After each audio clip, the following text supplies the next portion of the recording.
Ini berarti udah.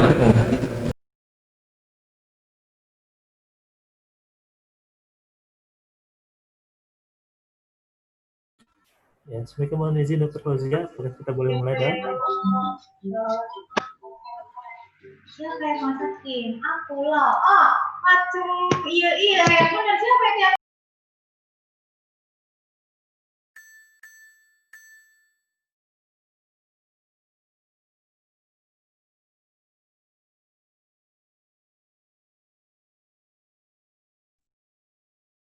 Panitia, apa sudah bisa dimulai?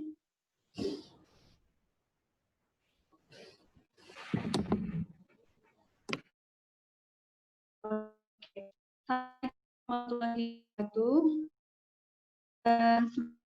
Salam sejahtera yang hormati Ketua PAPDI Kalimantan Selatan, Dr. Abimanyu, SPPD KGEH Finasim, beserta seluruh jajaran pengurus. Yang saya hormati para senior, para pembicara, terima kasih atas kesediaan dan telah meluangkan waktu kepada kita untuk share ilmu pada hari ini di webinar nasional PAPDI Kalsel tahun. Baik, sejawat yang saya hormati, sebelum memulai acara ini, mari kita bersama-sama mengucapkan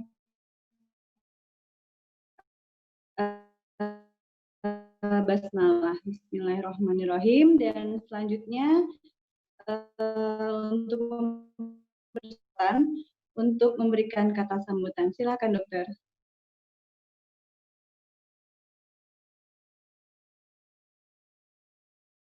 Assalamualaikum warahmatullahi wabarakatuh. Selamat pagi. Yang terhormat para profesor, guru besar, para senior, para anggota PAPDI, para peserta webinar, dan tidak lupa para narasumber acara webinar kita, Dr. Arto, Dr. Adityo, dan Dr. Sen. Pertama-tama marilah kita panjatkan puji syukur kehadirat Allah Subhanahu wa Ta'ala bahwasanya pada siang hari ini kita bisa hadir di acara webinar kita ini dalam keadaan sehat walafiat. Acara webinar ini diselenggarakan dalam rangka untuk selalu mengupdate pengetahuan kita tentang manajemen COVID-19. Jadi pada hari ini PAPDI Kalimantan Selatan menyelenggarakan webinar dengan judul Penata Laksanaan COVID-19 dengan Penyakit Komorbid. Mudah-mudahan dengan acara webinar ini bisa memberikan penyegaran kepada kita semua, terutama dalam memberikan terapi yang optimal pada pasien COVID-19 beserta komorbid. Pada kesempatan ini, saya atas nama Ketua PAPDI Kalimantan Selatan mengucapkan terima kasih kepada para guru besar, para senior, para peserta webinar, para pembicara, dan para sponsor kami hari ini PT Kalbe Farma dan Sanbe yang telah berpartisipasi pada acara webinar kita pada siang hari. Akhirnya dengan ucapan Bismillahirrahmanirrahim, acara webinar saya nyatakan dimulai, dan akhirul kalam, wassalamualaikum warahmatullahi wabarakatuh.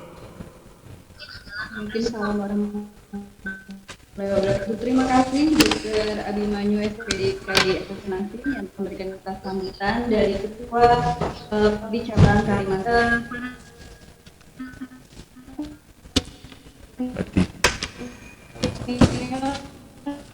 Dan sejawat yang saya muliakan, selanjutnya untuk agar acara hari ini dapat mendapatkan berkah, marilah kita dengarkan dan bersama-sama untuk mengikuti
Mohon izin sebentar, Bos ya. Sinyal dari Dr. Meli mungkin ada kurang baik, Dokter, jadi masih belum terhubung dengan.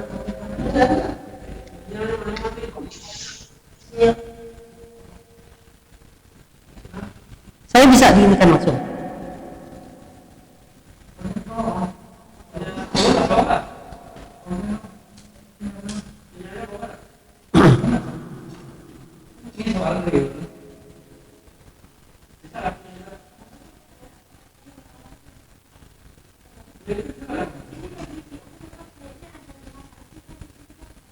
Atau ulun connect sendiri aja. Connect sendiri aja ya.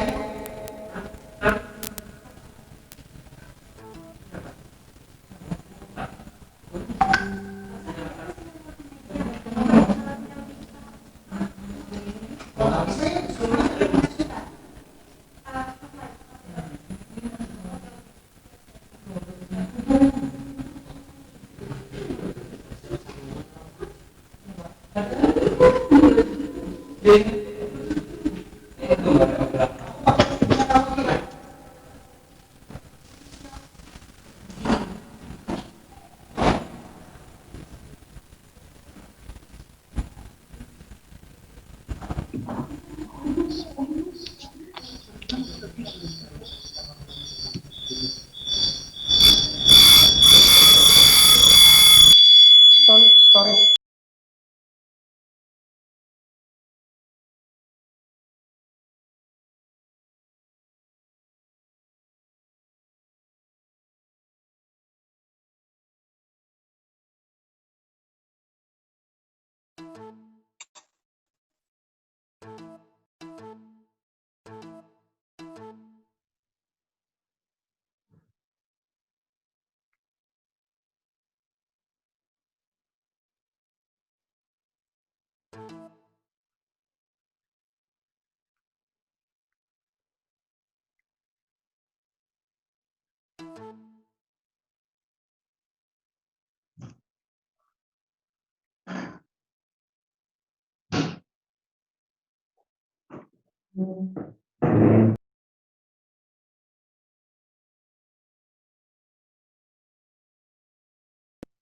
Udah kan?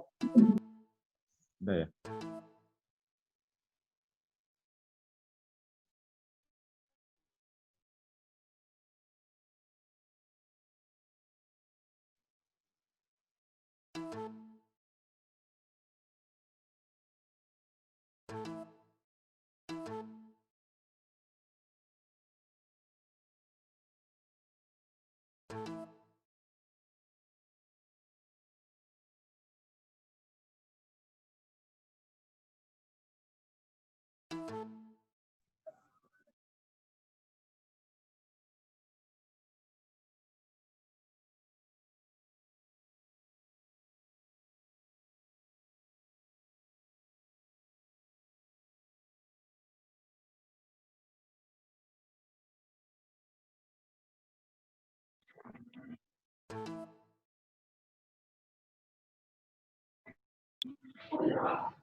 Yuk, jam presentasi.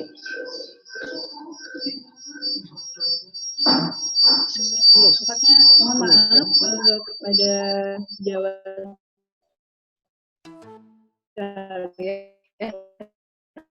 ada sedikit kendala teknis di rumah sakit. Baik, Dr. Meli, silakan untuk memimpin pembacaan doa. Assalamualaikum warahmatullahi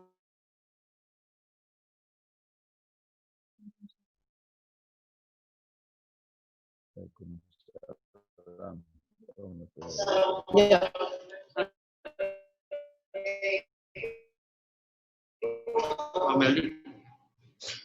Ya, di sini aja. Bismillahirrahmanirrahim. Mulai acara ini, marilah kita tundukkan kepala, hati dan jiwa kita kepada Allah, Sang Rob, Sang Malik, dan Ilah yang memohon keridhaannya kita lakukan di sini.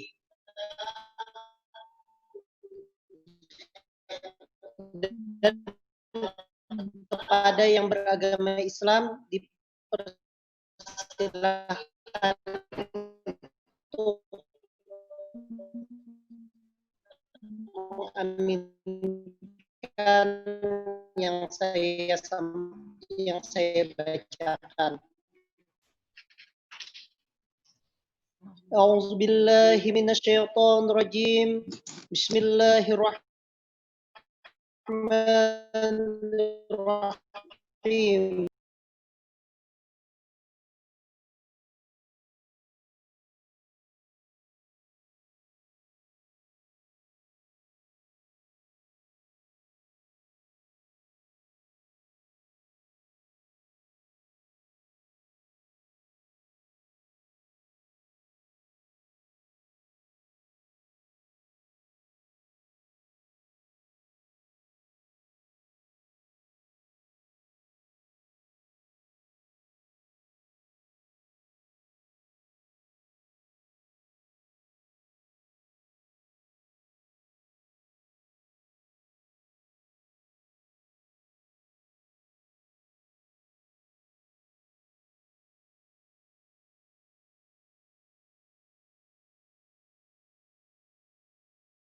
Jadikanlah karena kami yakin dengan amanah akan mendapatkan ridhamu ya Allah. Hanya kepadamu kami melakukan pengabdian dan hanya kepadamu kami memohon pertolongan. Anugerahkanlah kepada kami tekad, kekuatan, keikhlasan, lindungan dan bimbingan untuk menjalankan amanah sebagai dokter yang bekerja dan berkarya demi pengabdian padamu semata. Iyyaka na'budu wa iyyaka nasta'in.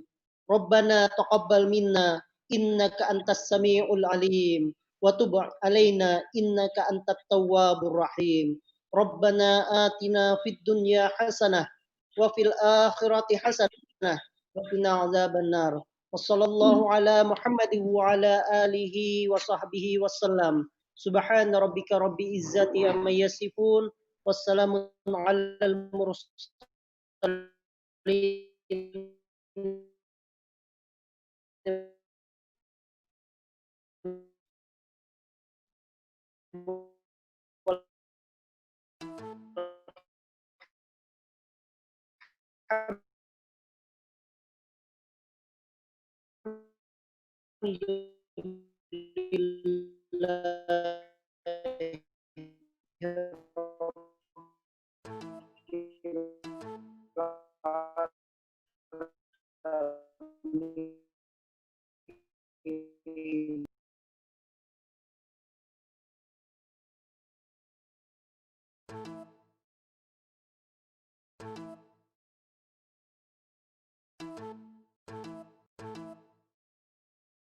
Nasim FTCP, beliau dari Bandung, kemudian juga Dr. Adityo Susilo, SPPD KPTI, dan juga Dr. Seva Wicaksono Pitroyo Jakarta. Kepada Dr. Oldi Detya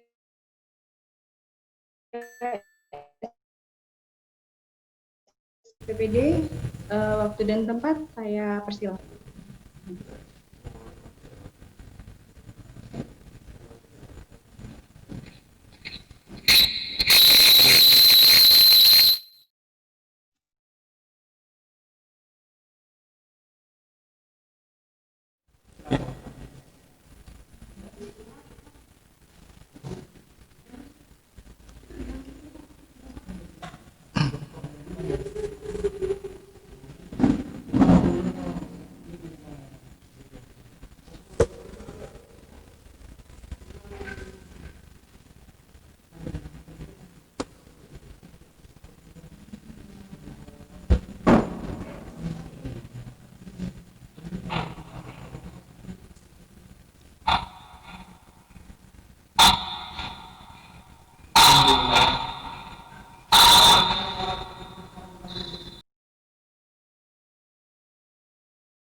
Baik, rekan sejawat yang saya hormati, mohon maaf di studio saat teknis kita sambil mempersiapkan, mungkin bisa ada pertanyaan yang akan disampaikan ketiga pembicara dapat diberikan di chat juga bisa ataupun pada panitia. Terima kasih.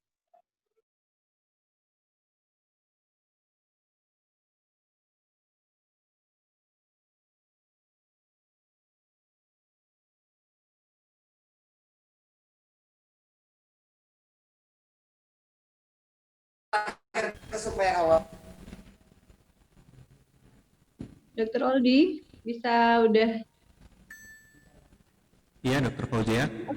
Oke, siap ya. Sip, silakan Dr. Oldi. Baik, terima kasih Dr. Fauzia. Assalamualaikum warahmatullahi wabarakatuh. Selamat siang sejawat sekalian. Untuk topik kali ini, seperti kita ketahui, penata laksanaan komorbid pada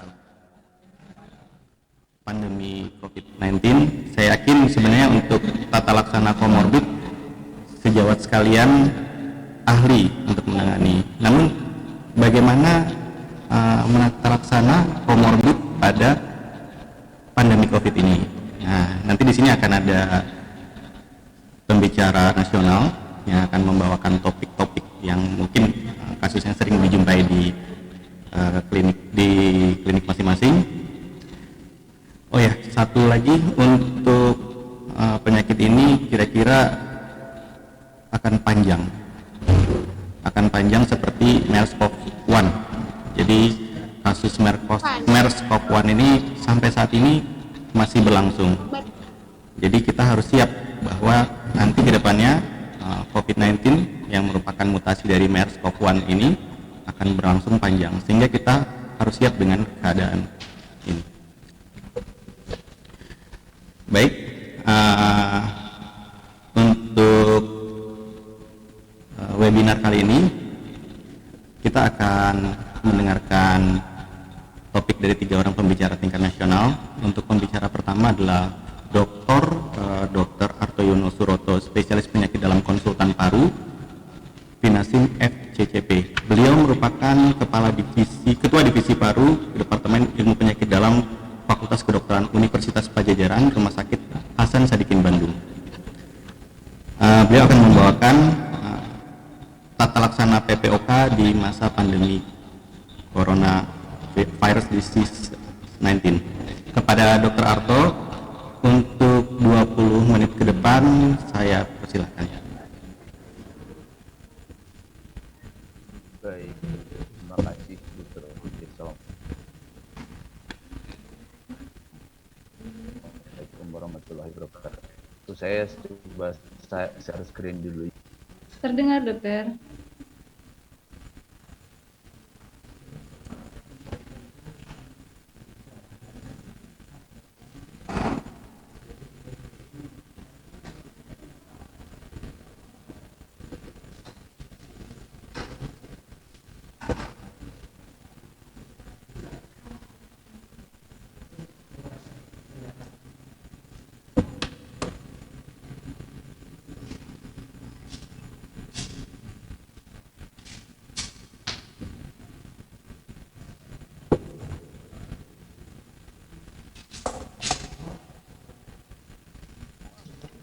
Wah.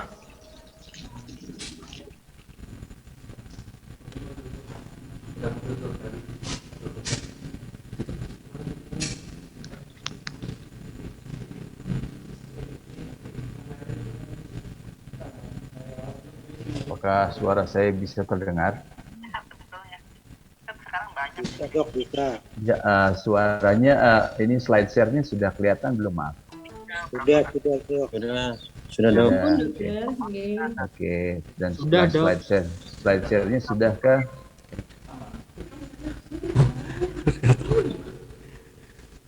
Karena tadi setelah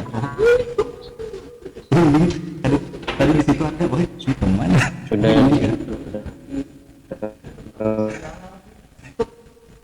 Bingung lu. Wah,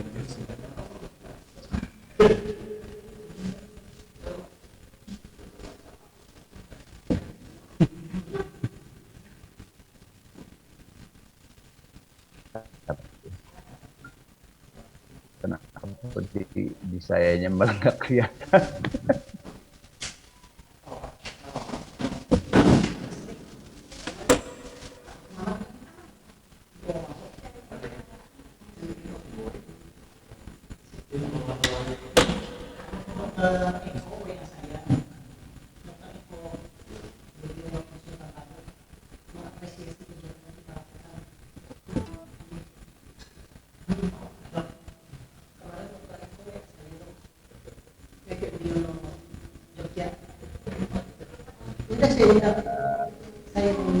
Mengenai COVID dan kaitannya dengan COPD, COVID-19 dan kaitannya dengan COPD. Untuk menghemat waktu nggak usah deh, langsung cuman jabatan terakhir aja nanti dibaca. Yang akan saya bicarakan nanti adalah yang pertama current konsep dari COPD management, kemudian current stage COVID-19 pandemic, dan apa yang akhir-akhir ini kita ketahui mengenai SARS-CoV, terutama kaitannya nanti dengan COPD, kemudian peranan komorbiditi pada COVID-19 dan beberapa risk factor untuk COPD, kemudian bagaimana tata laksana sebaiknya recovery, masa recovery. Baik, yang pertama kali saya akan kemukakan adalah mengenai adalah current konsep mengenai farmakoterapi atau manajemen dari PPOK. Jadi sejawat sekalian, PPOK sekarang ini dibagi kepada 4 grup. Jadi PPOK stable ya, maksudnya ada grup A, grup B, grup C, dan grup D. Jadi dasar pembagian ini adalah gejala dan eksaserbasi. Gejala dimanifestasikan dengan MMRC atau CAT. CAT adalah singkatan dari COPD Assessment Test, kemudian eksaserbasi dalam 1 tahun sebelumnya. Orang yang sering mengalami eksaserbasi, jadi yang di atas ini ya, ini ada bagi garisnya, garis horizontal ini, kemudian kalau keluhan dibagi dengan garis vertikal ini. Yang di sini, ini artinya pasiennya risiko untuk eksaserbasi ke depannya kecil, kemudian keluhannya pun kecil. Sedangkan kelompok ini atau kelompok D, ini adalah risiko untuk eksaserbasinya besar dan juga keluhannya relatif banyak. Jalan naik tangga saja. Dalam manajemen kita lihat di sini ya, bahwa obat-obatannya adalah secara farmakoterapi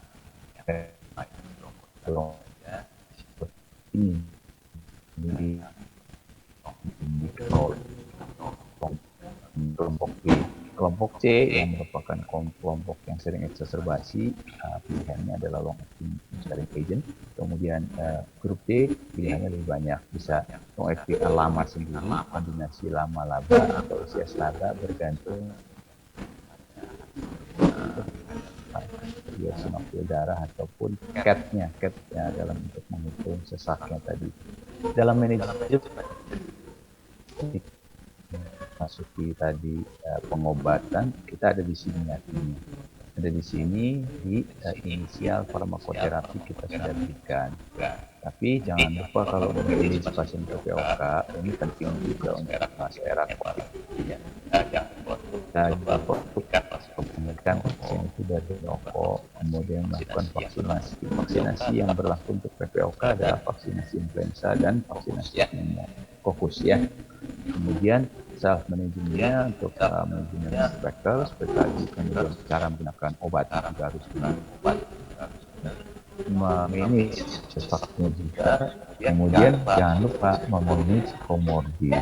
Nah, setelah ada inisial manajemen maka harus direview. Jadi setelah kita berikan obat-obatan, ya, kita diberikan obat-obatan farmakoterapi tadi, harus dilakukan review secara teratur.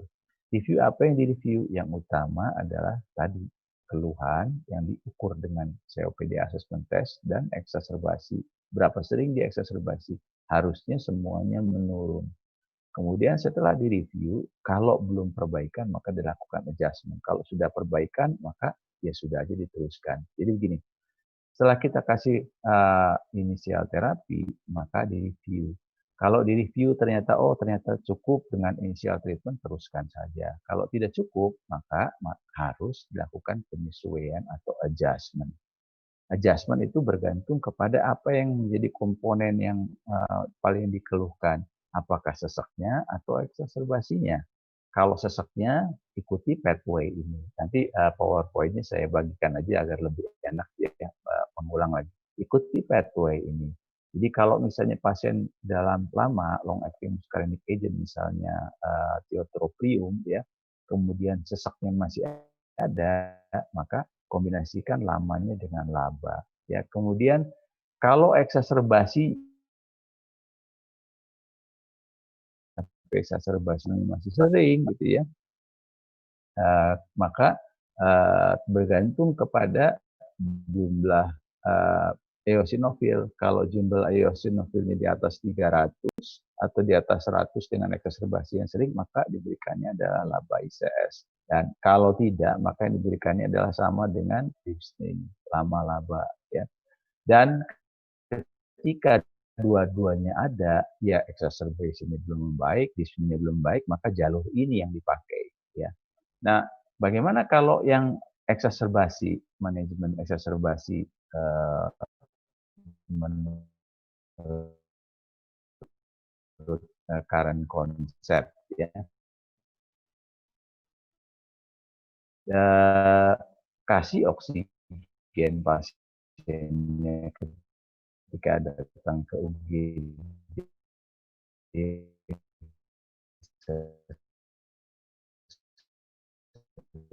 lakukan ABG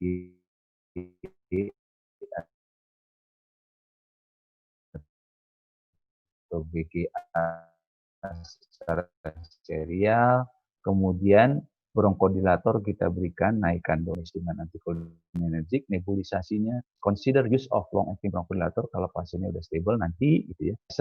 Ketika mungkin, nah ini menjadi perhatian khusus nih pada era COVID ini, apakah nebulizer bisa kita gunakan seperti biasa atau kita harus modifikasi. Pertimbangkan untuk memberikan oral corticosteroid, pertimbangkan antibiotik. Kalau curiga bacterial infection, nanti kita lihat bagaimana bacterial infection.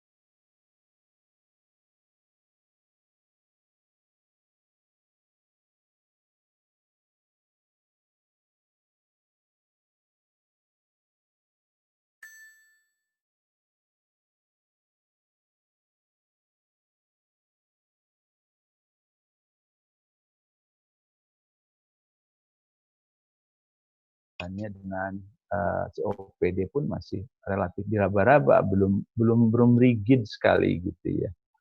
Jadi ACE2 adalah tempat binding site-nya dari SARS-CoV-2 ini ya. Dan ini ada di berbagai macam organ. Jadi tidak melulu hanya ada di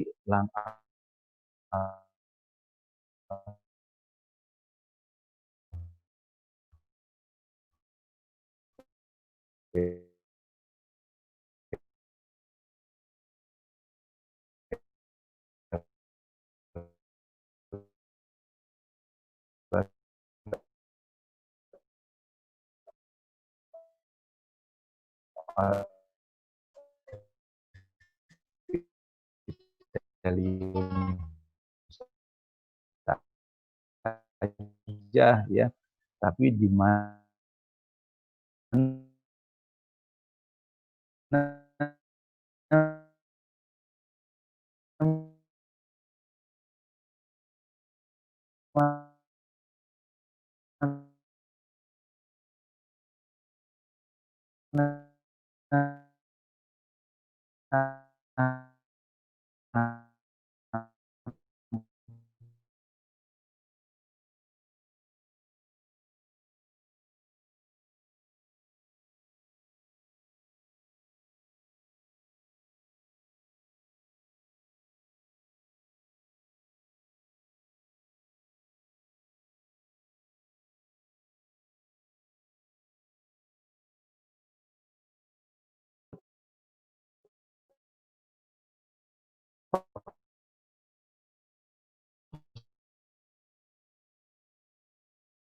dari patologi. Lain lagi, kalau misalnya kita lihat proses yang terjadi, kalau kita lihat hipotesis dari Luciano Gattinoni, maka yang terjadi adalah pada saat itu adalah vasoplegi.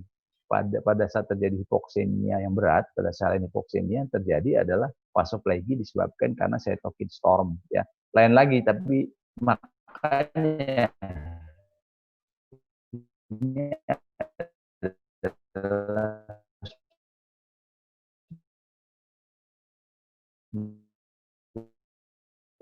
penyakit yang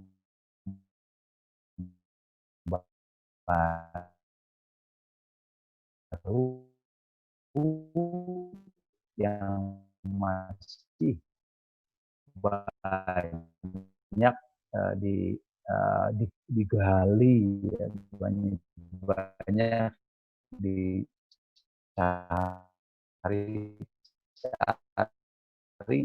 dan ini salah satunya adalah hal ini, ya, bahwa terjadi proses mikrotrombosit yang masif yang luas yang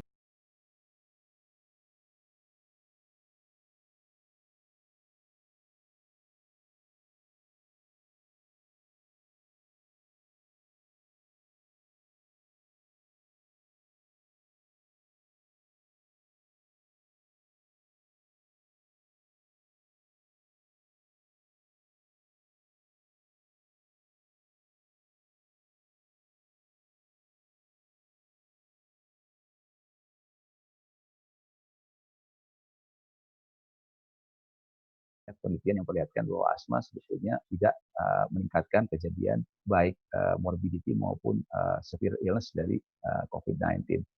Dan World Health Organization 27 Mei juga memasukkan chronic respiratory disease, ya, sebagai risk factor untuk kematian. Tapi tidak seberani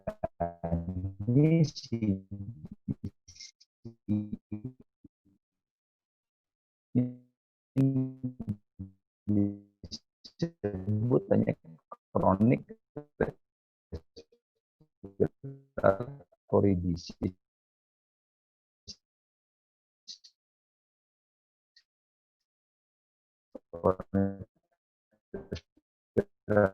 Respiratory disease kan banyak, ya, ada COPD, infeksi.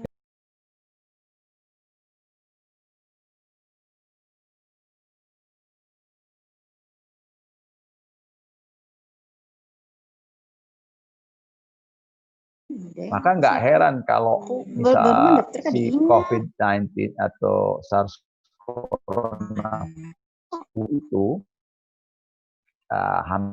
makan jalan pikirnya dengan rhinovirus, ya, jadi seolah-olah ini bisa gitu.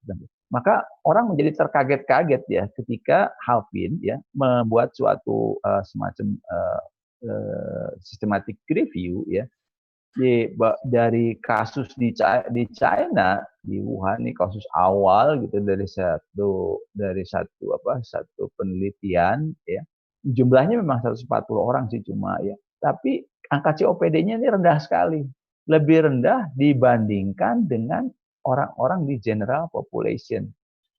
Orang menjadi bertanya-tanya gitu, ya, dengan data ini, ya. Jadi COPD less common than other comorbidity in COVID. Ya, bahkan dibandingkan dengan general population pun COPD ternyata lebih rendah angka kejadiannya. Kalau kita lihat di sini diabetes ya tinggi kan, ya jelas diabetes tinggi, ya, lebih tinggi dari general population. Tapi COPD ternyata tidak. Ya. Nah, tapi hal ini berbeda ketika kita berbicara mengenai poor outcome. Kalau kita bicara mengenai poor outcome dari COPD, ya ternyata lain lagi ceritanya. Kalau tadi kan prevalence ya. Kalau sekarang kita bicara mengenai poor outcome-nya, beda lagi. Kalau poor outcome ini terdiri di sini adalah dari intubasi, mechanical ventilation, dan ICU admission. Ya, kita lihat di sini ya. Ini pada 1099 pasien yang poor outcome-nya ada, yang tidak ada poor outcome-nya.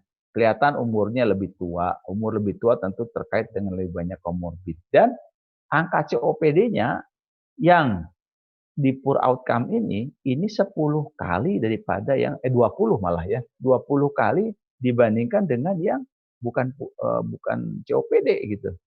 Sorry. Dibandingkan dengan yang tidak dapat poor outcome. Jadi jelas di sini bahwa ya memang COPD, COVID itu tidak kejadian COVID, tapi sekalinya dia dapat COVID maka fatal gitu ya, bahwa penyakitnya menjadi berat. Ya.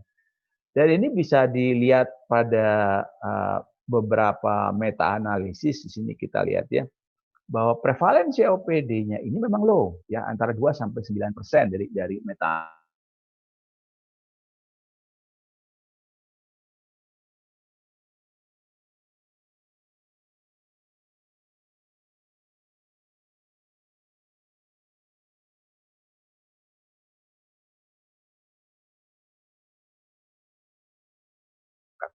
Di belakang hipotesis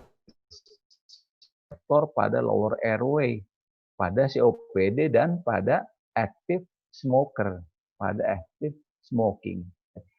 Ini grup kami juga melakukan meta-analisis. Ini sudah diterbitkan di IJTLD, International Journal of Tuberculosis and Lung Disease. Ya, ternyata kami juga menemukan bahwa COPD dan smoking itu associated dengan poor outcome. Ya, yang kami kejar memang poor outcome-nya, bukan kejadiannya ya. Dan ternyata ini memang mengait dengan poor outcome. Ini juga meta-analisis yang lain yang mendukung bahwa memang poor outcome itu ya, COPD itu berkaitan dengan poor outcome dari COVID. Ya, ini juga sama ya.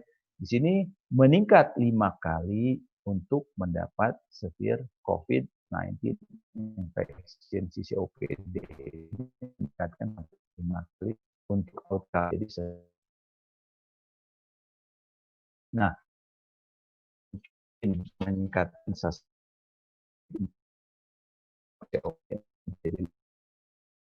satu tadi seperti sudah dari ACE2 reseptornya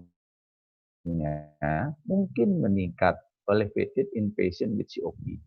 ACE2 expression pada demikian juga pada current smoker ya. Kemudian peranan nikotin, dan ini yang sering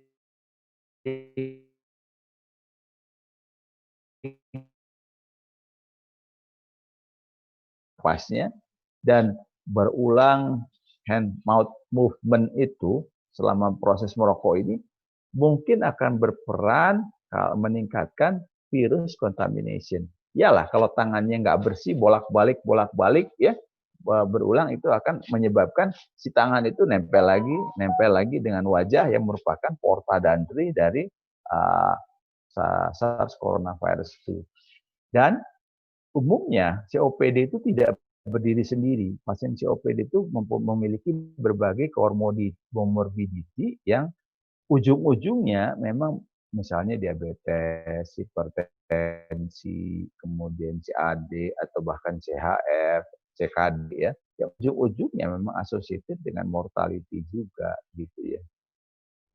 Nah, saya dapat ini ya, dari Cangex ya, ini ada spekulasi gitu ya.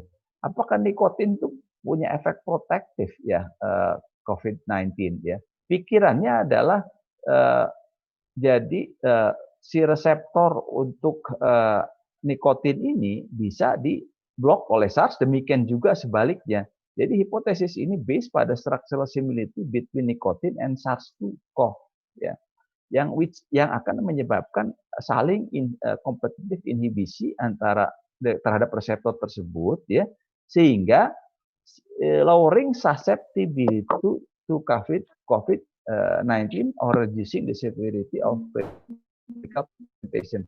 Saya keluarkan gitu ya, karena ini menarik ya. Cuma bagaimanapun hasil hasil meta analisis termasuk yang kami lakukan, meta analisis itu ternyata hasilnya smoking tetap aja associated dengan increased severity, meskipun ada dugaan seperti ini gitu ya, bahwa ini bisa kompetitif dalam hal menutup reseptor nikotin gitu ya, karena mirip strukturnya, akan tetapi meta analisis menunjukkan hasil yang lain. Kemudian patologi beda patologi antara COPD eksaserbasi dengan respiratory infection, contohnya dengan COVID gitu ya. Kalau awal sih mungkin ketika pasien COPD atau pasien datang dengan simptom sesek segala respiratory symptom, mungkin kita awal belum bisa memisahkan itu, tapi hasil pemeriksaan fisik, kemudian hasil pemeriksaan penunjang seperti thorax foto ataupun CT scan dan lain ini mungkin akan membantu itu. Cuma satu hal yang pasti adalah patologinya jelas beda ya. Kalau PPOK itu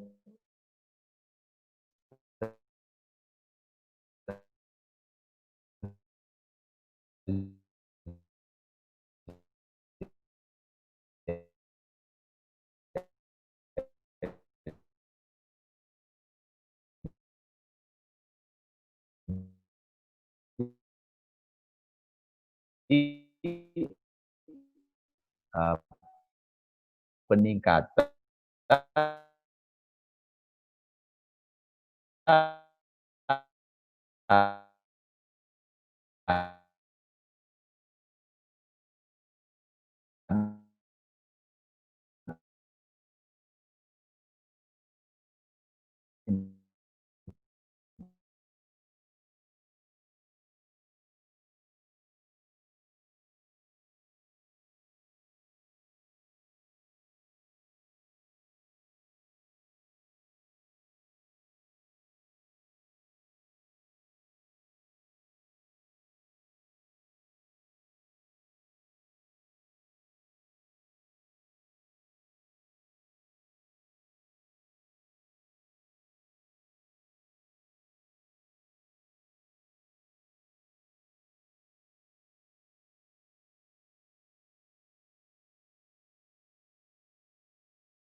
terus mengalami perburukan, terjadi.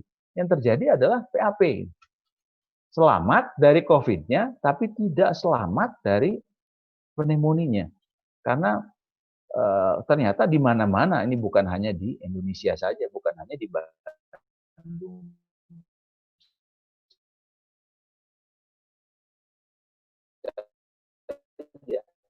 di dunia pun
pasien yang hypercapnic respiratory failure. Kalau semuanya ini nggak respon, ya udah intubasi untuk mechanical ventilation. Kalau tidak semuanya tidak respon, dan ini nanti Dr. Seva yang akan membahas mengenai ini. Bagaimana dengan nebulizer? PMDI atau semprot ya, yang PMDI atau yang bentuknya semprot seperti begitu dengan menggunakan spacer di depannya ya, itu lebih dianjurkan dibandingkan dengan nebulizer, karena nebulizer itu membutuhkan preventive measure, artinya tidak sembarangan bisa diberikan di sembarang tempat di era COVID, apalagi pasien ini kalau sudah jelas COVID, karena dia merupakan satu prosedur yang aerosol generating. Nah, kalau kita mau menggunakan nebulizer, maka WHO menuntun seperti begini. Perform prosedur pada ruangan yang ventilasinya baik. Ya, kalau natural ventilasi, alirannya harus sekitar 160 liter per second. Patokannya yang bagus itu kalau misalnya kasar ya, kalau kasarnya itu kalau misalnya di pipi kita tuh teraba ada angin yang lewat gitu, itu bisa dianggap sebagai sebuah suatu bahwa aliran udaranya cukup. Kalau pakai negative pressure paling enggak 12 ACH. Pakai N95 atau FFP2 kalau European Standard ya. Ini harus seal check, pakai eye protection, goggle atau face shield, pakai gaun ya. Yang penting lagi adalah limit the number of person present in the room. Jadi kalau bisa ya, kalau melakukan tindakan-tindakan yang aerosol generating, termasuk adalah nebulisasi, hanya sedan yang mengerjakannya saja gitu. Jangan ada orang lain di situ, karena itu berisiko untuk menularkan, membentuk aerosol dan menularkan kepada lainnya. Ini adalah gold COPD guidance ya untuk COVID ya, untuk di era COVID seperti begini. Jadi pasien di gold pun sudah dikemukakan bahwa people with COPD are amongst the worst affected by COVID ya. Tadi sudah kita diskusikan panjang lebar termasuk dari WHO dan CDC dan berbagai alasannya. Ini harus mengerti kapan dan bagaimana mencari performance. There is no evidence to support avoiding inhaled. Jadi tidak ada suatu bukti tidak melakukan terapi sebagaimana biasanya, yaitu corticoid oral maupun inhalasi ya. Kemudian harus menggunakan obat-obatan sebagaimana biasanya. Oksigen terapi ya otomatis harus diberikan. Continue to follow recommendation National Authority tentu ya. Nah, umum yang harus dikerjakan pada pasien-pasien yang PPOK adalah jelas sekali, karena pasien PPOK itu adalah pasien-pasien yang tadi ya, kalau kena tuh menjadi lebih berat risikonya, maka dia harus strict. Kita anjurkan kepada pasien-pasien kita follow general preventive measure, yaitu distancing ya, physical distancing lebih dari 6 feet ya. Kalau yang saya dapat 6 feet, nggak ada yang bilang 1 meter, 6 feet itu 1,8 gitu ya. 1,8 jaraknya. Apalagi sekarang WHO udah mulai bicara mengenai banyak didesak untuk bicara bahwa COVID-19 ini menularnya secara airborne. Kalau menular lain lagi nanti ini cara ininya ya, cara PPI-nya dan itu cara melakukan avoidance dan itu membawa dampak yang cukup banyak kalau sampai memang betul airborne. Tapi at least proses airborne itu terjadi di sebuah ruangan yang tertutup, yang tidak baik, ventilasinya airborne akan terjadi gitu. Dan isinya crowded, banyak orang, itu airborne akan terjadi. Tapi kalau di luar mungkin hal itu tidak terjadi. Kemudian pakailah face mask atau covering ya. Kemudian kontak GP atau kontak kita sebagai dokter gitu ya. Kalau symptom of airway infection-nya occur, tes untuk tipikal COVID-19 seperti demam, batuk, sesek dan anosmia. Anosmia ini tipikal ya untuk COVID-19 ya. Tipikal anosmia itu khas gitu. Itu terjadi sekitar 15% pasien-pasien COVID-19. Apa kausanya? Kausanya tadi kerusakan pada endotel di daerah hidung. Makanya terjadi anosmia. Ya, jadi seperti di awal tadi di satu sisi ya, banyak sisi lain karena ini ilmunya betul-betul baru gitu ya. Ada satu sisi dari Ackerman bilang bahwa endotelnya yang rusak gitu. Ini memang anosmia menyokong hal itu. Ya. Akan sebelum menutup ini adalah bahwa pasien pada chronic respiratory disease ini berisiko untuk terjadinya COVID-19 ya, meskipun angkanya lebih kecil dibandingkan dengan faktor risiko yang lainnya kardiovaskuler ataupun metabolik ya. Cuma begitu kena dia akan berat gitu. Kemudian current smoking risk factor juga untuk severe COVID. COPD dan asthma treatment should be continued. Jangan diberhentikan orang-orang yang udah biasa kita dapat obat-obatan COPD dan asma dengan alasan apapun gitu ya, karena steroid tidak ada alasan untuk menghentikan steroid inhalasi ya, bukan steroid oral ya, steroid oral yang dipakai seenaknya bukan ya. Use of spacer rather than a nebulizer ketika dibutuhkan. Kalau nggak bisa, perhatikan prinsip-prinsip PPI yang baik dan benar ya. Kortikosteroid terapi harus hati-hati diberikan. Itu mungkin yang bisa saya sampaikan. Terima kasih atas kesempatannya. Mohon maaf apabila terdapat salah kata. Assalamualaikum warahmatullahi wabarakatuh. Waalaikumsalam warahmatullahi wabarakatuh. Baik, saya yakin dari topik pertama itu banyak sekali pertanyaan. Karena di Kalimantan Selatan sendiri merupakan zona hitam ya, zona merah menuju hitam. Banyak COVID-nya, banyak PPOK-nya. Baik, untuk pertanyaan mungkin silakan diajukan pada chat sesi ketiga. Tadi ada beberapa pertanyaan menanyakan kapan mengajukan pertanyaan. Tapi sebelum kita memasuki sesi ketiga, kita akan masuki sesi kedua dulu. Untuk topik berikutnya yaitu tata laksana COVID-19 yang akan dibawakan oleh Dr. Adityo Susilo, spesialis penyakit dalam konsultan penyakit tropik infeksi Vinasim.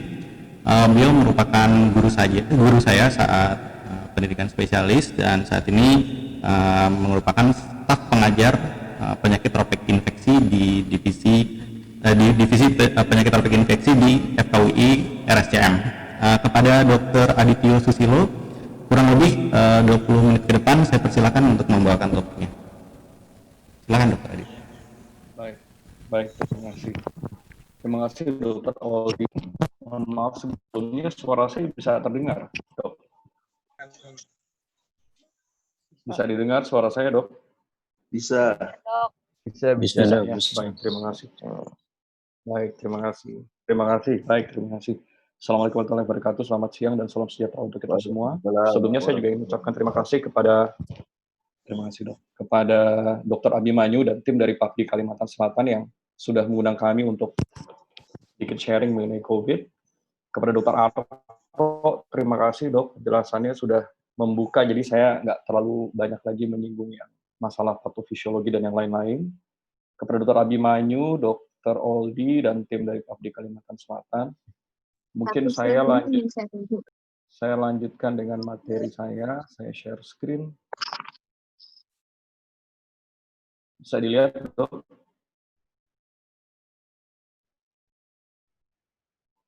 Sudah bisa dilihat materinya ya, Dr. Oldi?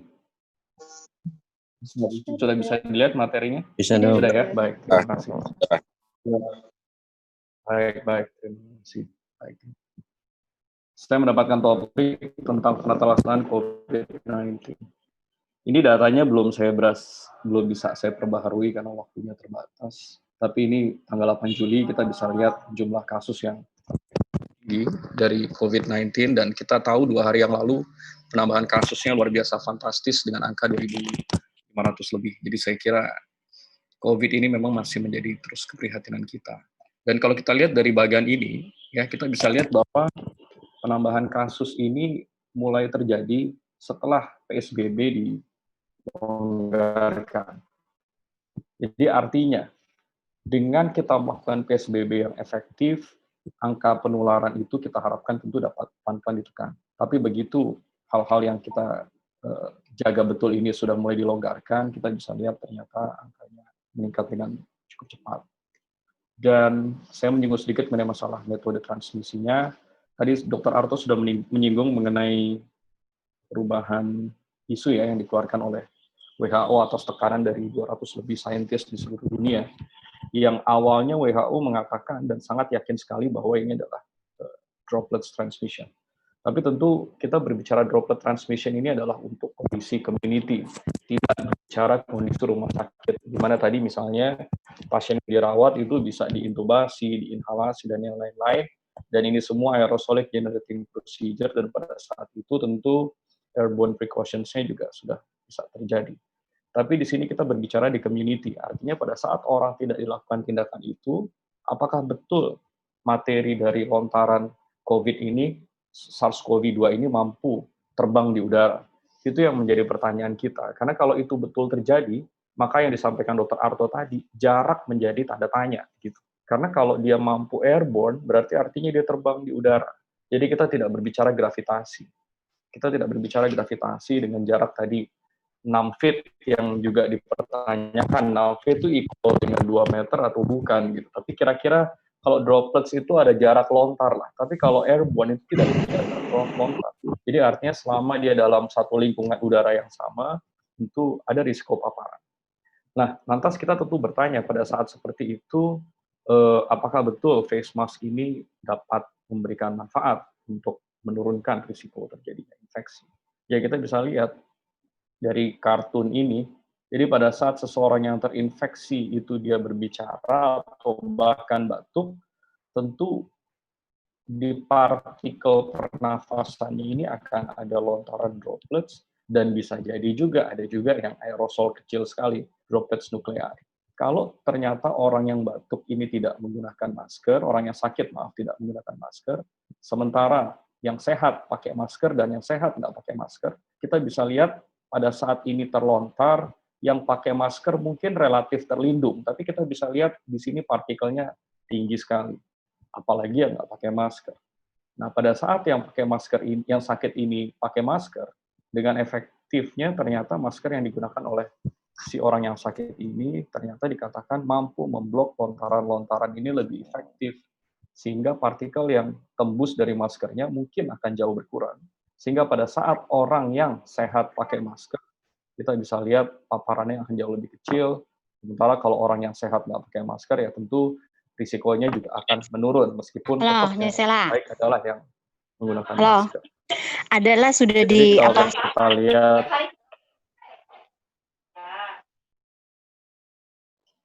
jadi kalau kita lihat di gambar sebelah sini, kita bisa lihat bahwa penggunaan masker ini ternyata dapat meyakinkan kita semua bahwa angka penularannya dapat ditekan, terutama apabila yang menggunakan masker adalah orang yang sakit. Nah, yang jadi masalah, ternyata orang yang sakit ini tidak sedikit yang ternyata tidak bergejala, gitu, OTG.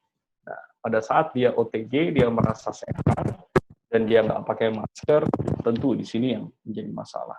Oleh karena itu, penggunaan masker secara menyeluruh dan luas, saya kira tetap menjadi kunci dalam hal pencegahan terjadinya penularan. Dan hal lain yang mungkin kita perlu perhatikan adalah mengenai social distancing. Saya kira ini adalah perhitungan statistik yang baik. Jadi pada saat satu orang terinfeksi, dia tidak melakukan social distancing, kita bisa berhitung secara matematis kira-kira di 30 hari ke depan akan ada sekitar 400 orang yang kemudian akan terdampak dari orang ini, satu orang ini. Tapi pada saat orang ini menjaga social distancing dengan lingkungan, angka itu bisa ditekan jauh lebih kecil. Jadi memang in community, masker, social distancing ini ternyata tetap memegang peranan besar dalam hal mencegah transmisi COVID, meskipun kita tidak pernah bisa jamin 100% bahwa infeksi tidak bisa terjadi, tapi minimal sebelum kita mendapat vaksin, kita tidak punya upaya lain untuk mencegah ini, supaya ini bisa terhindar begitu. Kenapa ini saya bawa dulu di slide saya? Karena saya ingin mengajak kita semua untuk nggak bosen-bosen mengedukasi pasien-pasien kita, supaya mereka terus melakukan ini. Karena kalau load pasien ini terus bertambah, saya yakin sebesar-besarnya sakit tidak akan pernah apa begitu, nanti kita lihat perjalanannya. Sekarang saya masuk ke masalah patogensis, sama disampaikan Dr. Arto, bahwa ternyata virus SARS-CoV-2 ini dinamakan COVID karena dia punya tonjolan-tonjolan protein, seperti oleh karena itu disebut sebagai coronavirus. Ini ternyata memiliki reseptor yang banyak di permukaan tubuh kita, yaitu ACE2 receptor, di mana mekanisme lock and key ini dibuka oleh ACE2 receptor ini ternyata mampu dalam melakukan kaskade infeksi lanjutan dari virus SARS-CoV-2, di mana pada saat dia berikatan dengan reseptor, dia masuk ke dalam tubuh dengan menggunakan berbagai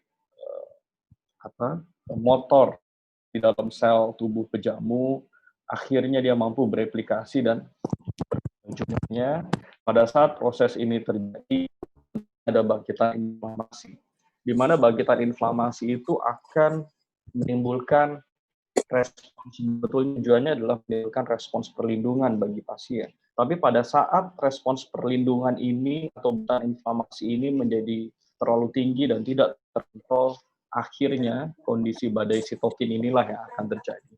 Di mana di sini akan terjadi peningkatan produksi proinflamasi, yang salah satunya yang kita banyak dengar adalah IL-6, interleukin 6, selain dari TNF-alpha, IL-1, hingga peranan interferon yang tertekan.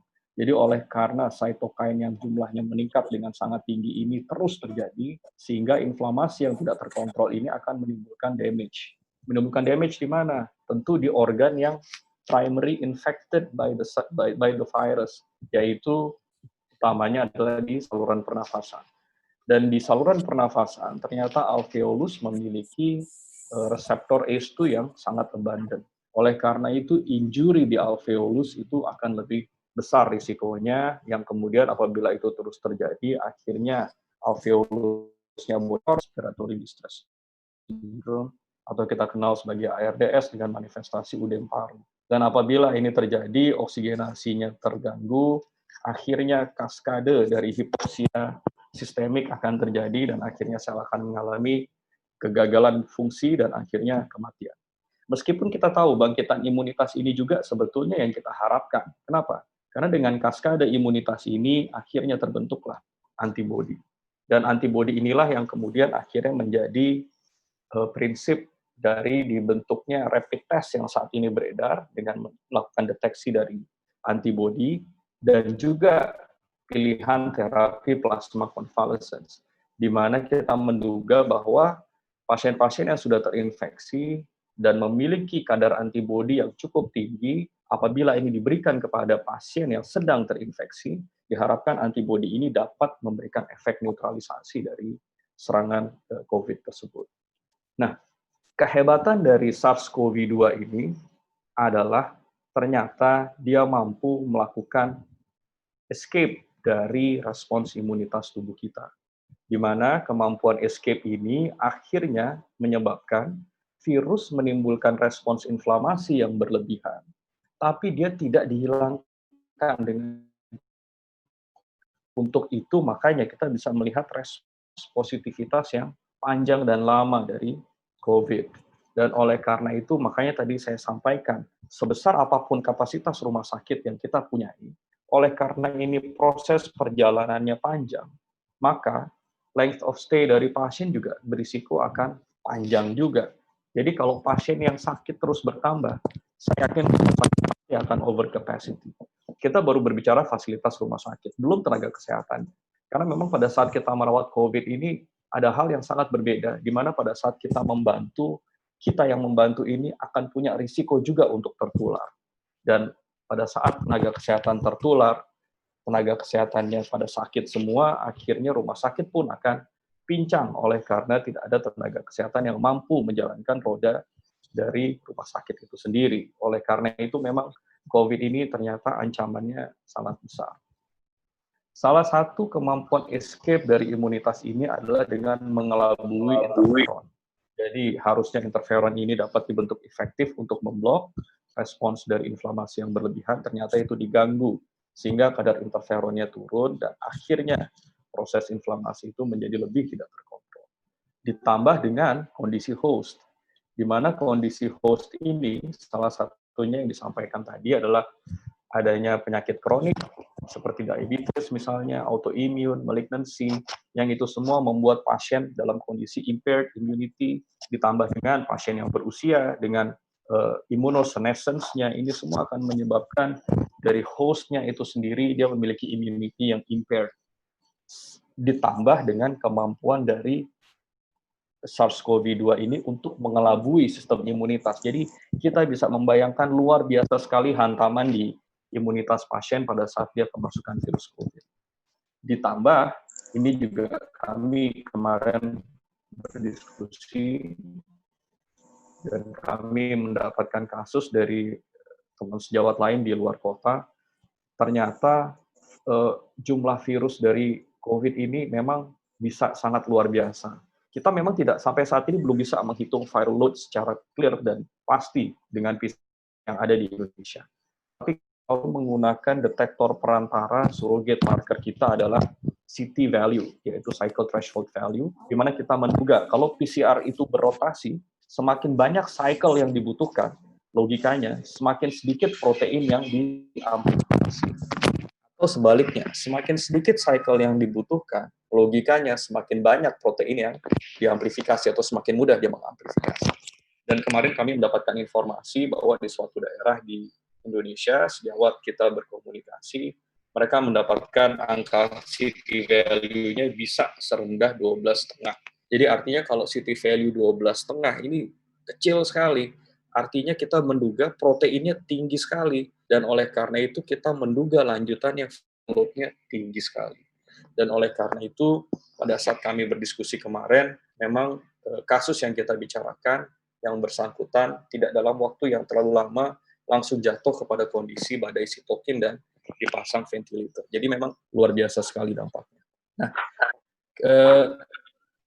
perpaduan dari tiga kondisi ini ternyata akan menimbulkan proses kelanjutan, di mana salah satunya tadi ternyata selain dari badai sitokin itu sendiri, paparan dari inflammatory cytokine yang berlebihan dari COVID ini dapat meningkatkan production dari tissue factor. Oleh karena itu, kita nggak kaget kalau ternyata pada pasien COVID kita besar sekali kemungkinannya untuk mendapatkan kondisi hiperkoagulasi. Dan untuk itu, kita jangan lupa untuk selalu mengevaluasi parameter koagulasi. Karena ancaman di IC ini luar biasa, dan dari beberapa laporan kasus, mereka sudah mengatakan bahwa, seperti disampaikan Dr. Arto tadi, injury di vaskuler dengan dampak akhir dari masalah endotelitis, trombosis, dan yang lain-lain, ternyata itu menjadi salah satu underlying proses yang akhirnya menyebabkan pasien-pasien itu meninggal. Dan pengalaman kami pernah mendapatkan di dimer pasien COVID, confirm kami, itu naik sampai tembus dari 100.000. Saya sendiri mendapatkan di dimer lebih dari 10.000 pada pasien general, saya kira ini sudah fantastis sekali. Tapi ini naik sampai lebih dari 100.000. Saya pun sampai nggak habis pikir bagaimana caranya dan gimana itu respons tubuh pasien saat itu. Dan memang pada akhirnya pasien tidak tertolong.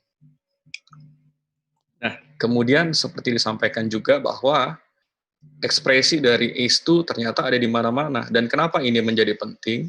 Karena tentu nanti setelah kita mengetahui informasi ini, kita jadi tidak hanya berpikir bahwa COVID ini adalah penyakit paru-paru.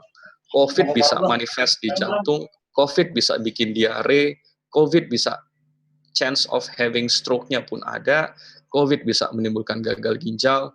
Oleh karena itu kami pernah menyampaikan bahwa hati-hati, COVID ini bisa menjadi a disease with 1000 faces, karena ternyata tampilannya bisa sangat bervariasi. Dan ini masih menjadi panduan kita saat ini, dan ini sedikit bocoran dari saya. Buku keempat akan segera direvisi, mungkin dalam waktu singkat akan keluar buku yang kelima, kita tunggu. Dan di buku keempat, karena buku kelimanya belum muncul, jadi kita masih pakai buku keempat, kita mengenal istilah-istilah ini, OTG, ODP, dan PDP. Di mana parameter-parameter yang berperan dalam menentukan ini adalah adanya demam ditambah dengan gejala pernafasan. Nah, bocorannya adalah di buku kelima, kita akan menganut definisi WHO ini. Jadi kembali ke definisi WHO, di mana nanti selanjutnya kita akan hanya mengenal istilah suspected case, probable case, dan confirmed case. Jadi kita tunggu, tapi ini spoiler dari saya sedikit, kemungkinan ke depannya akan ada shifting definition dari OTG, ODP, dan PDP. Ini semua kita tunggu, tapi ini akan berubah menjadi istilah suspected, probable, dan confirmed. Nah, ini terkait dengan clinical progression. Ini menjadi penting. Kenapa? Karena pada saat kita berhadapan sama pasien, kita menganamnesis, kita harus mulai berhitung hari. Kenapa demikian? Karena memang dari pengalaman kami dan dari literatur yang ada di seluruh dunia, saya kira ada pattern di sini yang bisa kita lihat, di mana risiko terjadinya perburukan pada pasien dengan COVID ini akan meningkat setelah dia melewati minggu pertamanya.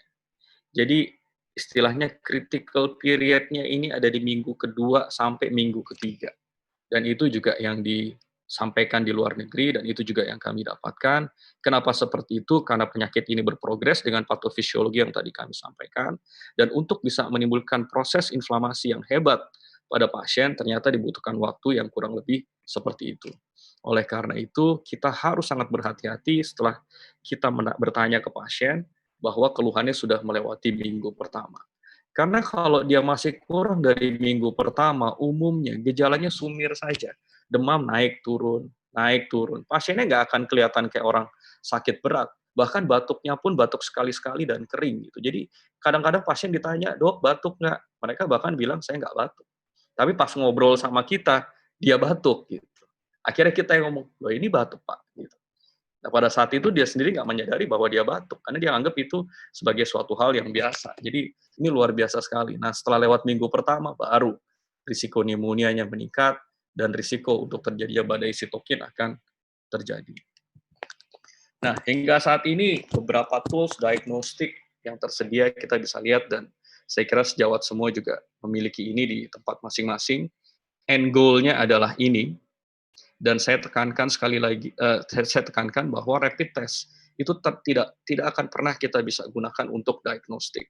Karena rapid test ini yang dites adalah antibody. Jadi paling kuat tujuannya adalah untuk mengevaluasi seroprevalence saja. Seroprevalence di community. Tidak untuk diagnostik penentuan pasien kita betul COVID atau tidak. Karena penentuannya harus menggunakan RT-PCR supaya kita bisa membuktikan betul nggak spesimennya itu positif. Dan hati-hati, memang nasopharyngeal swab dan throat swab ini adalah metode yang paling disebutkan, tapi sensitivitasnya maksimal di 70%. Kami di RSCM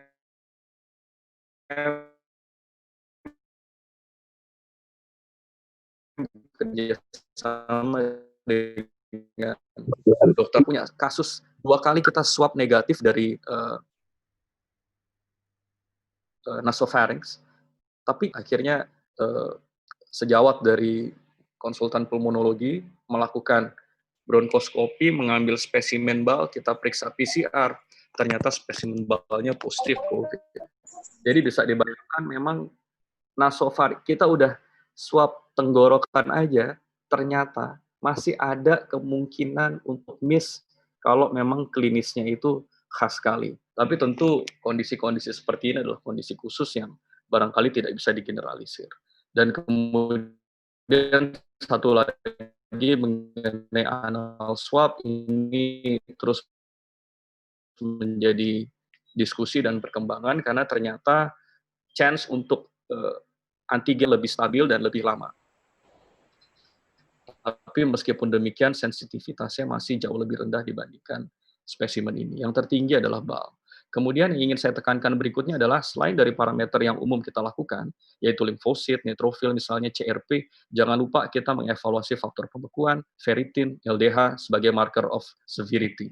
Karena kita perlu juga menilai marker-marker ini untuk menduga apakah pasien kita punya risiko untuk jatuh ke kondisi yang lebih berat sebelum secara klinis itu muncul. Dan itu sangat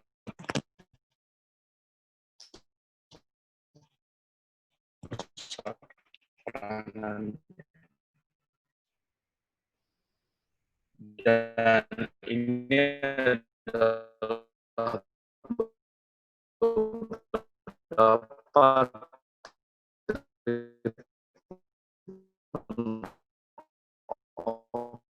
options yang bisa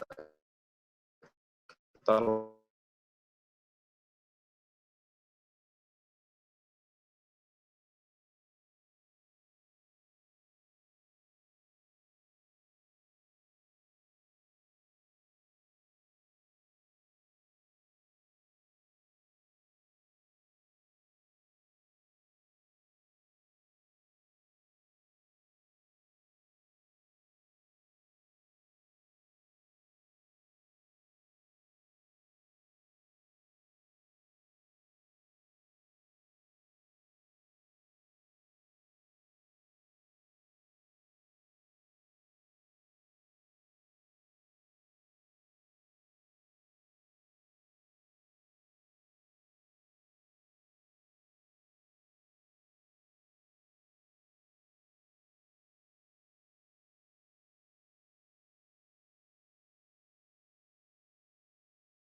virusnya, tapi untuk memodifikasi efek dari badai sitokin itu. Nanti kita lihat di mana posisinya. Kemudian tentu supportive ventilation dan hati-hati terhadap gangguan koagulasi sehingga heparin akan menjadi salah satu opsi. Nah,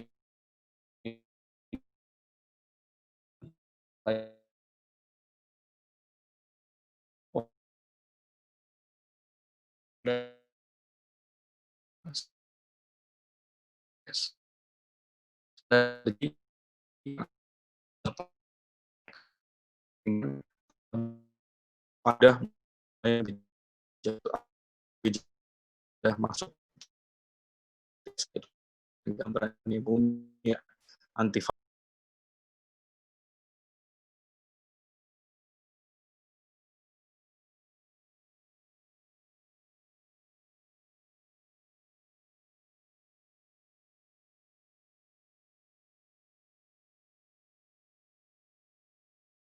berikan hanya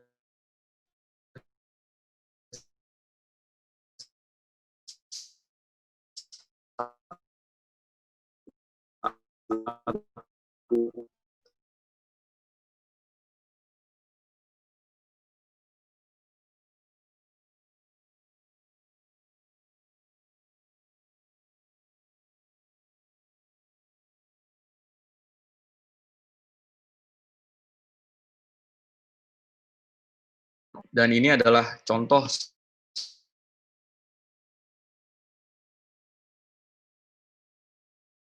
satu obat yang sering kita dengar adalah tentu hidroksikloroquine, kloroquine.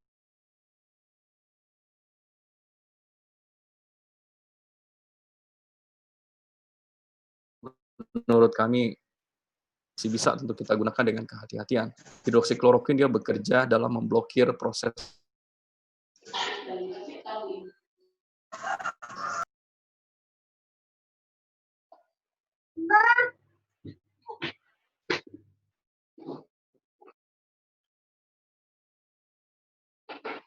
arbidol. Ya, arbidol ini dia bekerjanya pada saat dia internalisasi, dia mau divakuolisasi itu diblok sama dia. Itu di China mereka banyak menggunakan tapi kita nggak punya. Kemudian kita punya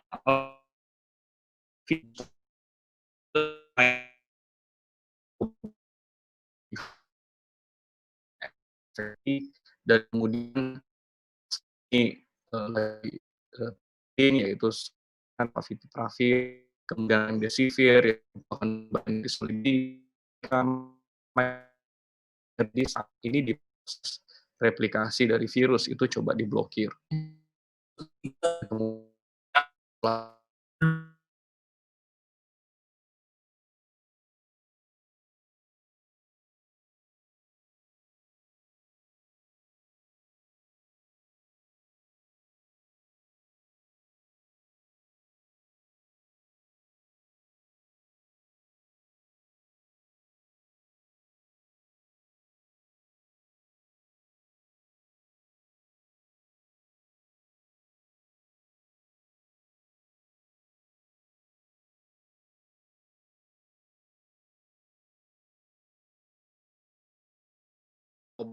Lapor rata-rata adalah evaluasi secara kohort gitu. Dia tidak randomis.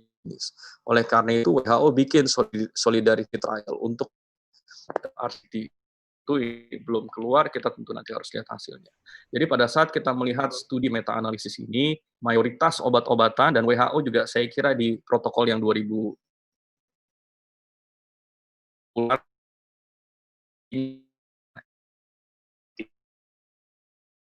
mereka merekomendasikan karena data-datanya belum meyakinkan. Tapi apakah kita tidak bisa menggunakan? Bisa, tapi sebisa mungkin kita gunakan dalam bentuk konteks klinik. Hampir semuanya not recommended. Begitu juga dengan corticosteroid dan convalescent plasma.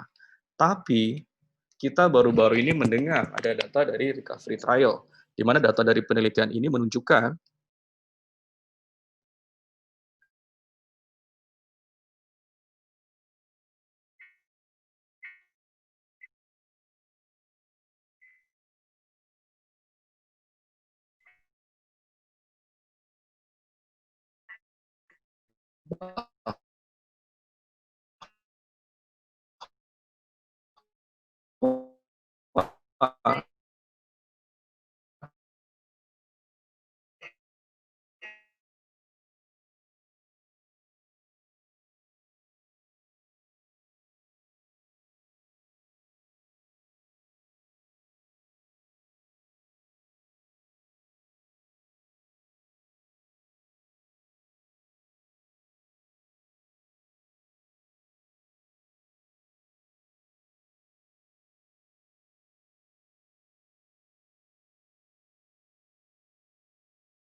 Lizumab ini Actemra adalah immunomodulator. Kami sudah pernah pakai beberapa kali. Cukup banyak yang responsnya meyakinkan, tapi ada juga yang gagal. Tapi kembali lagi pada saat kita menggunakan obat-obat seperti ini, merek dagangnya Actemra karena cuma satu macam di sini, kita harus hati-hati terhadap risiko gangguan imunitas yang kita timbulkan. Karena dia spesifik untuk anti-interleukin 6, sehingga kalau kita kasih ini secara berlebihan, abusif, proses inflamasi betul-betul akan dipotong, dan akhirnya kaskade immune defect itu akan terjadi. Makanya kita harus hati-hati, karena sedianya tocilizumab ini adalah obat yang digunakan untuk autoimmune. Jadi kita harus hati-hati. Dan ini adalah protokol yang kita masih gunakan sampai sekarang, yang akan kita revisi. Jadi kalau boleh saya rangkum dari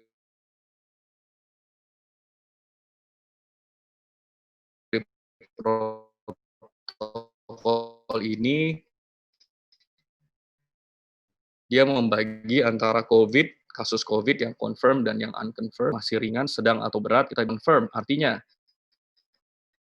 dia OTG,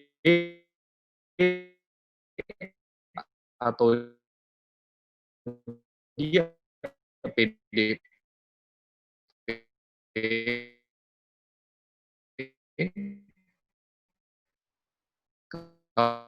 kalau dia OTG ya tentu PDP yang sedang, artinya PDP dengan pneumonia, dan PDP yang berat yang dirawat, itu yang kita bisa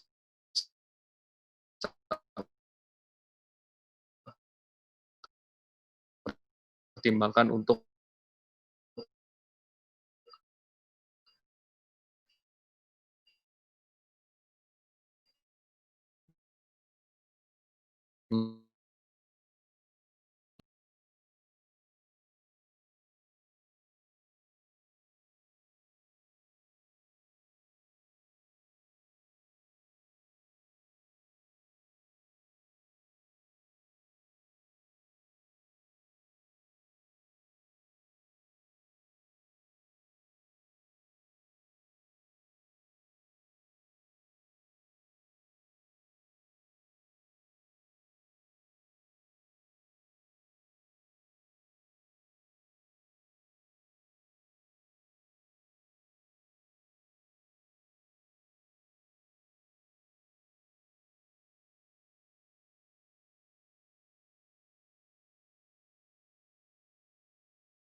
melalui chat. Sebagai informasi sedikit Dr. Adit, jadi Banjarmasin ini yang saya lihat sejawat-sejawat spesialis penyakit dalam di daerah kabupaten sudah berani untuk merawat COVID, dan kebetulan pada topik kali ini dipaparkan lebih jelas. Saya yakin sejawat internis sangat sangat percaya diri setelah melihat presentasi dari Dr. Adit untuk merawat COVID di daerah. Dan semenjak 2 minggu terakhir juga saya lihat kasus COVID rujukan dari daerah sudah mulai menurun kasusnya, dan tidak sebanyak seperti bulan-bulan sebelumnya. Baik, untuk topik terakhir akan dibawakan oleh Dr. Seva Wicaksono Pitoyo, spesialis penyakit dalam konsultan paru, Finasim KIC. Beliau adalah Ketua Divisi Paru Departemen Ilmu Penyakit Dalam FKUI Rumah Sakit Cipto Mangunkusumo di Jakarta. Beliau juga merupakan dosen saya. Topik yang akan dibawakan beliau adalah sesuai keahlian beliau, yaitu tata laksana COVID di ruang ICU. Baik, untuk 20 menit ke depan, selanjutnya Dr. Seva silakan. Terima kasih. Assalamualaikum warahmatullahi wabarakatuh. Seluruh sejawat yang ada di Kalimantan Selatan. Masin, sudah cukup lama saya nggak dari sana ya. Oke, baik. Terima kasih juga saya sudah mendapatkan tugas untuk berbicara COVID kritis atau critical COVID-19. Yang ingin saya sampaikan adalah bahwa apa yang kita ketahui dan apa yang kita simpulkan saat ini dari COVID itu masih progres. Artinya sebagian merupakan data yang masih hipotesis, sebagian adalah data-data yang belum lengkap, belum banyak buktinya. Sehingga dengan demikian apa yang disampaikan saya juga tadi mungkin Dr. Arto menyampaikan mengenai PPOK, bagaimana keadaannya sekarang, terus kemudian juga Dr. Adit itu masih bisa ternyata kita menyebutkan atau menjelaskannya secara keliru dan perlu diperbaiki. Sebagaimana juga WHO juga setiap kali berubah. Oke. Dan kalau kita bicara tentang kondisi critical COVID-19, maka saya mencoba untuk mengkompilasi apa saja sih yang umumnya akan menjadi PR kita dalam keadaan kritis pasien COVID. Yang pertama adalah gagal napas dan ARDS. Yang kedua adalah gangguan jantung, itu bisa kardiomiopati, aritmi, dan henti jantung. Kemudian juga pasien itu bisa menimbulkan gejala shock, sepsis, dan kemudian shock. Dengan segala penyulitnya, karena kita tahu bahwa sepsis itu adalah infeksi yang menimbulkan gagal organ, kemudian ketidakimbangan elektrolit, serta hipoalbuminemia. Nah, tapi nanti kita lihat bahwa ternyata masalah utama memang nomor satu, yaitu gagal napas dan ARDS. Sementara saya lebih sering melihat bahwa pasien itu meninggal bukan karena shock septik, tapi dengan kondisi tensi bagus, tiba-tiba pasiennya kemudian meninggal karena faktor yang di atasnya yang nomor 2. Yang lain adalah faktor vaskulitis dan juga gangguan koagulasi. Tadi Dr. Arto sudah sempat menyebut bahwa di paru-paru itu banyak mikrotrombi yang terjadi pada otopsi di Italia. Italia memang paling banyak menilai, melakukan penelitian mengenai bagaimana patofisiologi di paru-paru. Nah, saya akan coba mulai dari yang pertama dulu, yaitu gagal napas atau hipoksemia dan ARDS. Saya akan mulai dulu dengan fisiologi ya, belum bicara dengan patologi, fisiologi. Kalau seseorang itu bernafas spontan, normal, maka kita tahu bahwa gerak nafas pada saat orang berbaring itu diafragma akan lebih banyak bergerak di bagian belakang, karena memang diafragma itu bentuknya adalah besar ke belakang, sehingga otomatis gerak toraks sebetulnya akan lebih besar di bagian belakang, akan tetapi kelebihannya adalah bagian dadanya depan bisa naik, sehingga dengan demikian relatif keseluruhan ventilasi dari paru-paru itu menjadi seimbang, walaupun tetap lebih banyak yang di atas karena dia tidak tertahan oleh bed di bawahnya, otomatis ventilasi lebih banyak. Saya ingatkan kembali, istilah ventilasi itu adalah besarnya udara yang masuk. Jadi bukan besarnya oksigen yang masuk, tapi besarnya udara yang masuk. Hanya oksigen nunut di situ, numpang masuk di situ. Tapi pada oksigen room air itu kan hanya 20%. Jadi sebagian besar adalah udara yang masuk. Nah, kemudian setelah itu ada perfusi. Perfusi itu adalah aliran darah yang menuju ke satu tempat. Jadi sekali lagi, perfusi itu bukanlah antaran oksigen. Perfusi adalah aliran darah. Di dalamnya oksigen nunut, nempel di HB. Nah, kalau pada pasien-pasien yang sakit, tiduran, mau dia tiduran normal, pakai ventilasi mekanik, maka kita akan lihat bahwa karena gravitasi, aliran darah cenderung bawah. Sehingga dengan demikian, maka perfusi akan lebih banyak di bagian bawah, dan dari bagian atas perfusinya akan lebih sedikit. Sementara ventilasi sedikit lebih di atas, bawah sedikit. Demikian maka akan terjadi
lihat pompanya akan lebih banyak lari ke karena itu daerah yang paling longgar. Dia bisa naik ke atas dadanya, kemudian diafragma bisa didorong.